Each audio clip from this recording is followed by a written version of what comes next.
Hello, welcome back. We're going for a bit of a different format this time round. I'm actually trying to record it directly onto my computer.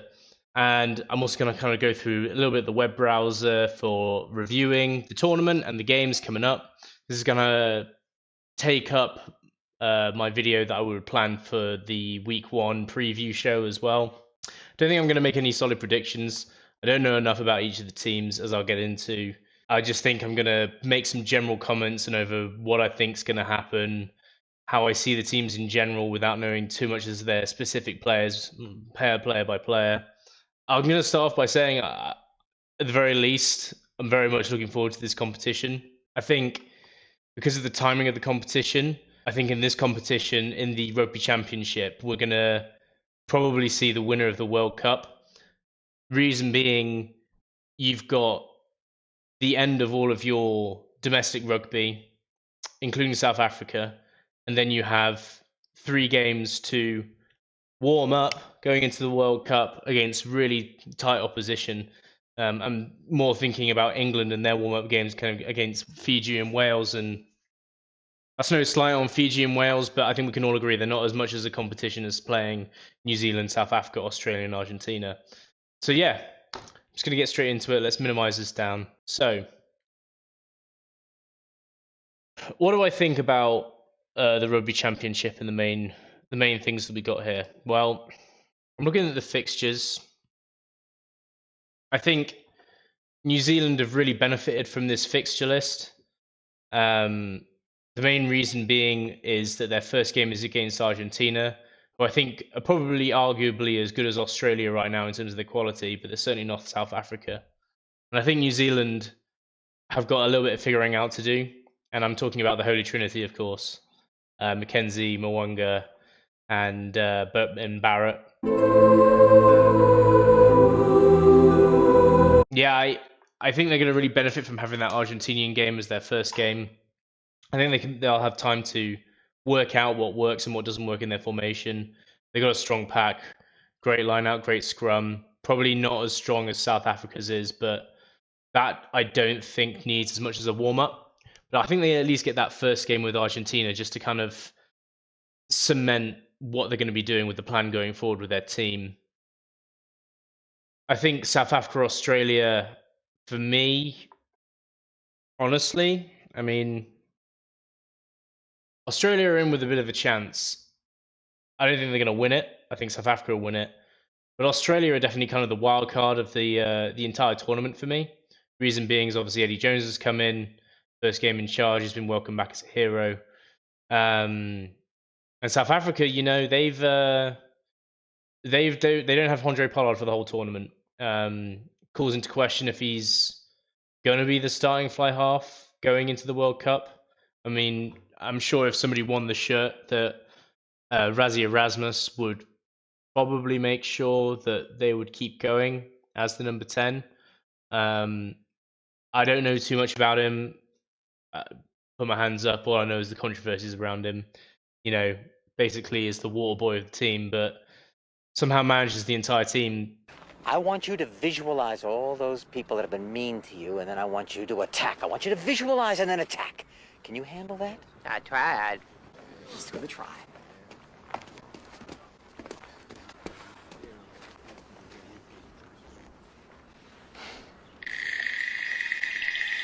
Here's now just examples, and for me, this is not big issues, but it definitely shows the difference in attitude towards the Springboks, I feel, and the Lions.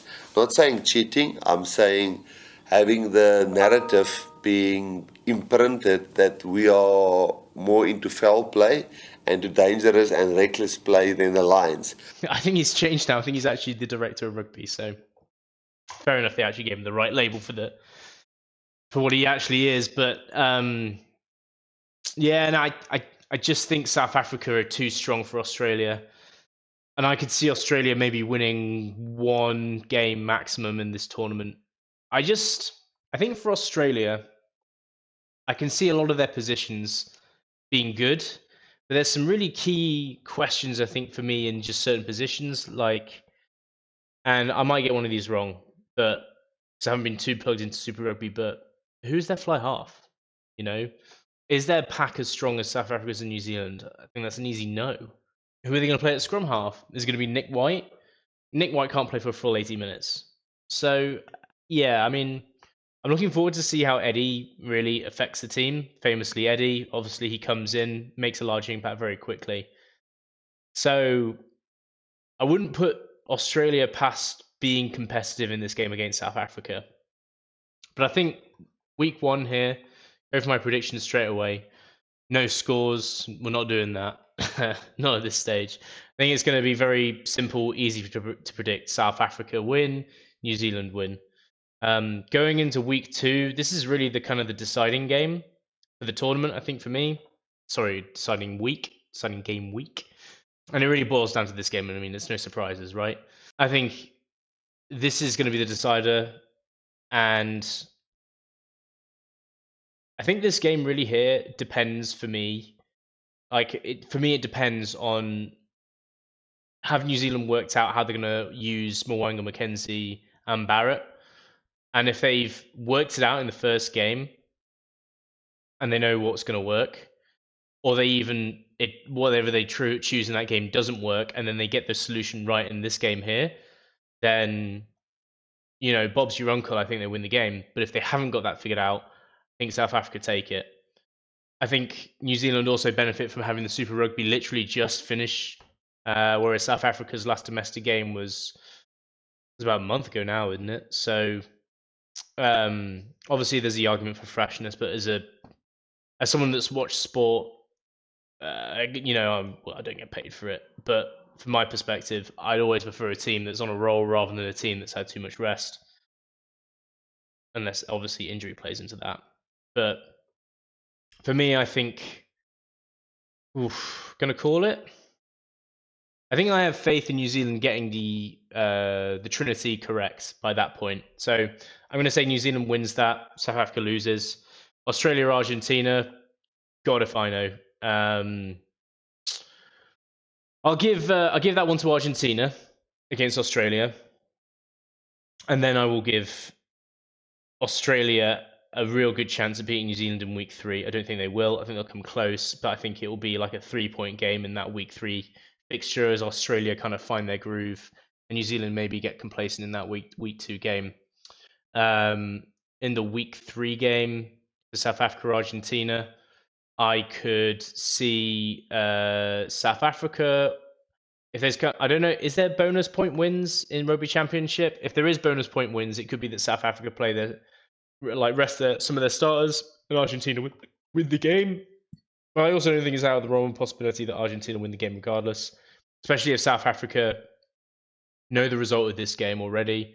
Then I could see them just, not playing their starters, or they're just not up for the game as much in Argentina come and they want to kind of get something from the tournament. So, yeah, just going from week 2, just to confirm my selections, I think New Zealand are going to win that game against South Africa. I think Argentina will win against Australia. No, I said the other way around. Sorry, I mean Australia will beat Argentina. And then in week 3, I think New Zealand will have a close victory against Australia. And I think Argentina will beat South Africa in that final week. Don't know, just got to have a feeling with it, just got a vibe. Really dumb analysis. Don't know too much about the teams. It's just kind of wanted to make a video of kind of my general predictions.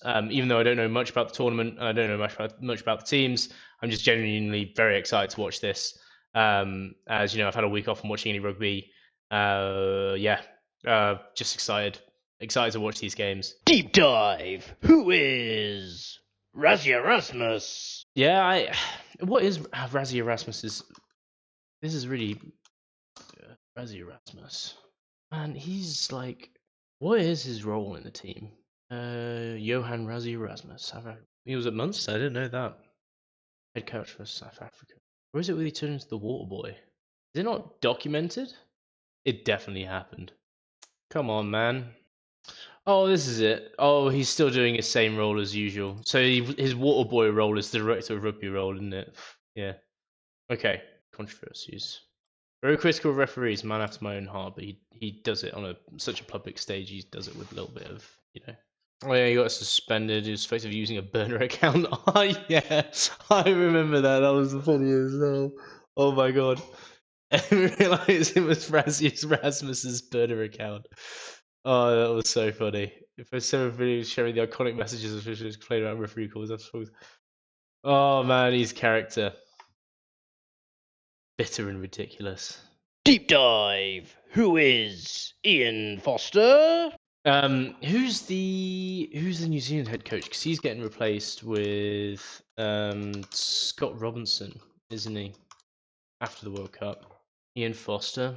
Yeah. Oh yeah, it was Steve Hansen was before, wasn't it? I remember Steve Hansen. Yeah, Steve Hansen's the legend, right? And Ian Foster's come in, and I mean New Zealand is still crazy good, but there's been the I think that he's probably been ousted a little bit because he's not as good. No, Argentina beat Argentina. So you see, this has happened for the first time since he became head coach. 2022, Foster became under increased pressure after All Blacks were defeated in a Test series for the first time by Ireland, as well as a sort of loss to South Africa. Yeah, I remember. Yeah, prior to leaving for South Africa for the Test, Foster's assistant Plumtree was sacked, replaced by Jason Ryan. Yeah. After review and support of many of the All Blacks squad, New Zealand Rugby opted to back Foster until the 2023 World Cup. 2 weeks later, the All Blacks lost to Argentina in Christchurch, the first time Argentina. So, I know I'm sticking with my predictions. I just think New Zealand's pack is so experienced and so good, and they've basically got one of the best. They got like one of the best problems to try and solve in their backline. I can't see them losing. You know, I mean, who could see them losing against Argentina in 2020? Who could see them losing against Argentina, you know, in Christchurch, you know? But I don't know, I just have too much faith in them as an organization. Deep dive. Australia. I want to have a look at the Australia team as well. What's the Australia squad? Got some good names in there. Skelton's in the team. Oh, that's big actually. Oh, Quade Cooper. That's who's going to be fly half, right? Interesting that, I mean, I guess what other choice they got, but Quade Cooper coming in even though he's not playing in the Super Rugby tournament. Yeah, you see Nick White is going to be scrum half. Just to know. Where's Quade Cooper playing? Quade Cooper is playing in the Hansen, so what the hell's? Japanese rugby team. Cooper returns to send out World Cup message. Japanese club thump Urusai D Rocks 36-14 overnight in the first leg. I don't know why can I watch the Japanese league? Or is it not worth it because he's literally the only one that's worth it? I don't know who's moved over there or anything like that. I don't care about this. Capaldi, get him off my screen. Wallabies, yeah, okay. First proper games is repping his Achilles. Oh, so he's coming back from injury as well. Okay. I think that really just speaks to they've literally got nobody else. Yeah, it's Jones wants to get Cooper back on. Yeah, well, I mean, that's the question, right? You put everything on Quade Cooper, who's just coming back from an injury. He's playing in a Japanese league. No offense to the Japanese league, but it's not as much of a competition as, say, the Super Rugby, even though that's not much of a competition anyway. Well, it is. I think that's unfair, actually. You got Brumbies in a quarterfinal game. I don't know. I just think that New Zealand have probably the least amount of unknowns. South Africa, they've got Andre Pollard out, and Andre Pollard, I think, is great. I mean, I don't know who the other 10s are coming in for South Africa. Maybe you got a bit more stability in the position that I think they do, but I think I saw in the news that they've got like 3 10s selected or something like that. Yeah, I just think Argentina. I just think New Zealand are going to win it. To be honest, they got too many good problems to solve rather than difficult solutions. So, hey, it's my opinion. That's it from me, and yeah, I'll see you soon. Maybe I'll do reviews like this as well. Get some highlights on the TV screen, but yeah, see you soon.